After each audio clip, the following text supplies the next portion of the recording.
Valentine's Day is just around the corner, and if you're planning a romantic date night in, which you should, we have some really great ideas on how you can spice up your homemade dinner for two. Lifestyle entertaining expert Alexander Hedin is here to help with that.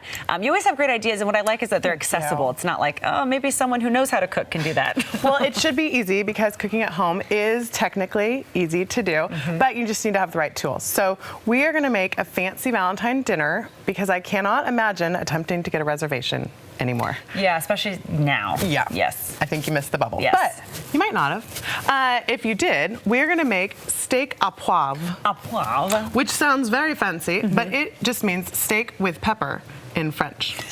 Okay, right? Yes. So I have ground pepper here on a plate, and we're just gonna smash both sides of a steak into it. So on my app, Weeknight Society, we call for strip steak or a New York steak or anything like that cut, but really just find whatever your butcher has that looks awesome. And then this goes into a screaming hot cast iron skillet. And I was asked about cast iron skillets earlier today. These are literally like $20 at any kind of a Fred Meyer or store like that. Yeah, they're super affordable. The first steak took all our pepper. So here's the trick with the pepper too. Usually they call it to crush pepper in a mortar and pestle.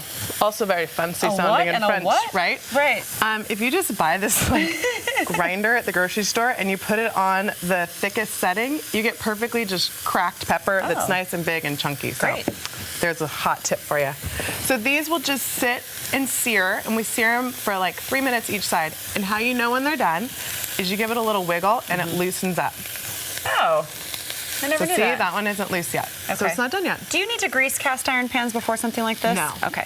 So these should just go in just like this. Great. Patted a little bit dry, rubbed in the pepper, and then popped on here. You can add some salt once they're searing. You don't want to pull out the moisture, which salt will do. You want to keep it in the meat. So we cook it after we salt it after it's been cooked. So once that's done, these just go into a 500-degree oven, and they cook in there until they're finished. And they come out looking beautiful. And this is actually, this is how you can cook steak at home, right? You sear it and then pop it in the oven. This is how the restaurants do it. So it's no great secret in the food world. We just haven't ever been told to do it. We cook steaks outside in the summer. So here's a great way to have a little steak and potatoes with your love. And when those come out of the oven, you deglaze the pan. Another fancy word just means pour in sauce. Some cognac, and technically you would use heavy cream. I've opted not to because I don't feel like I need that extra cream with my dinner. And it's a great way to stay a little bit more heart healthy with your meal. And then some shallots on top. And I'm serving it with roasted potatoes because what's steak without potatoes? Yes. And these go in the oven alongside with the steak, and it all cooks at the same time for about 20 minutes. Easy. So easy. And we've got to have a little cocktail. Oh, duh. So in a cocktail shaker, I have a couple slices of lemon and a little bit of honey. Maybe. I always have that problem with my honey. You'd think with how warm it is in the studio, we'd be good. And then some vodka. And we're gonna muddle that up.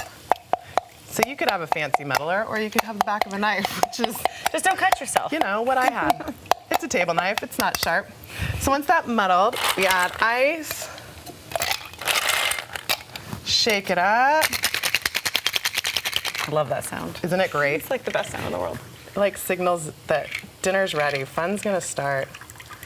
And then we're topping this with Dry's lavender soda because it adds just a little lavender floral hint, but it's not flowery and weird. Yum. See, it looks fancy, but it was simple to make. Doesn't it? My kind of Valentine's Day. So easy, and look, we did that in 3 minutes. Yay! Alexandra, thank you so much. And it's Weeknight Society. Weeknightsociety.com. And on the app, in And the on App the app, Store. yes. Love it. Cheers. Cheers.